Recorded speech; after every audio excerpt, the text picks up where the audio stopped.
За сайн байцгаана уу хүүхдүүдээ. Энэ удаагийн хичээлээр бөмбөгийг хэрхэн жонглердох талаар үзэх болно. За бөмбөг жонглердох нь хөл бөмбөгийн нэг уур чадварын тийм ээ нэг хэсэг байгаа. Тэгээд бүгдээрээ хамтдаа бөмбөгийг хэрхэн жонглердох тийм ээ түүний арга барил техникүүдээс нь хамтдаа суралцгаая. За мэдээж хэрэг бөмбөгийг жонглердохын тулд танд бие дэвтэйхэн хувцас, зориултын гутал буюу пүүз хэрэгтэй. Тэгээ энэ бүгд ингэ байх юм бол яг одоо танд бөмбөг жонглердох л үлдэж байна шүү дээ.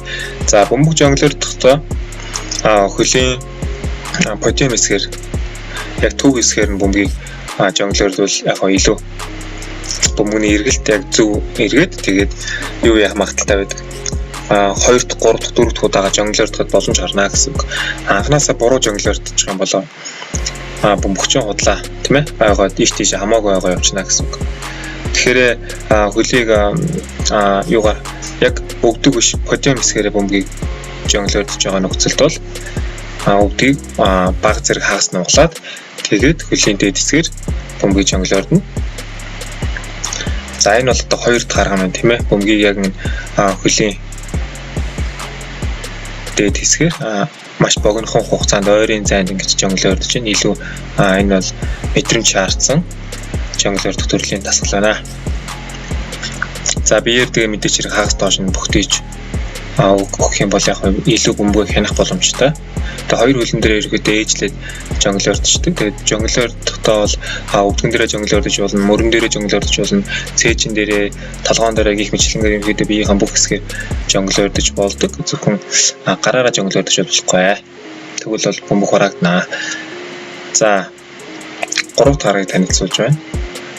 За бөмбөгийг бол дээшээгээ 1 метрийн өндөртэй бол дээшээ жонглердож байна.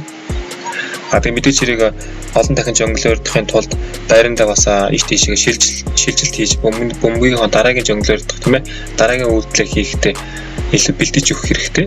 Нэг газараа ингэж зогсоо жонглердож байж болохгүй. Тэгэхээр бөмбөг нөгөө нэг хөлний ямархуу дээшээ жонглердохтой шалтгаалж иш тийшээ бол явах магадaltaй байдаг.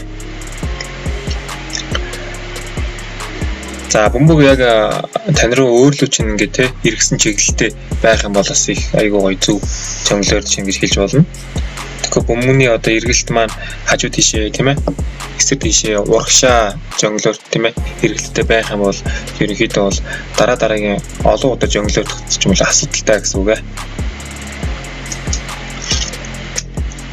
За энэ хөвчлөгийг тэгээ сайтар үзэж тийм ээ жонглерийн талаарх ойлголтыг аваарай. За тэг жонглер ерөнхийдөө яг бидэнд яг ямар хэрэгтэй юм бэ гэхээр мэдээж хэрэг хөлбөмбөг тоглож байхад бөмбөгөө өөр дээрээ ойлгоод нөгөө эсрэг багийн хамгаалагч хуурах боломжтой гэсэн жонглерд халахмаар. Тэгээ эсрэг багийн хамгаалагчгаа хуураад ингэ явчихаар нөгөө жонглерийн техник маань хэрэг болж байна гэсэн. Мөн алсаас тийм ээ дамжуулалтын бөмбөгийг өөр дээрээ ингэж тогтоож авах жонглердож авах нь бол бас нэг чадваруудын нэг байгаа. За нөгөө төгөөр бол ерөнхийдөө бол одоогийн хөлбөмбөгт бол гол хэрэглэгдэх зүйл нь бол бэлтгэл сургуультан дээр энэ хүү жонглерыг бол төлхөө одоо ашиглаж хэрэглэдэг байгаа.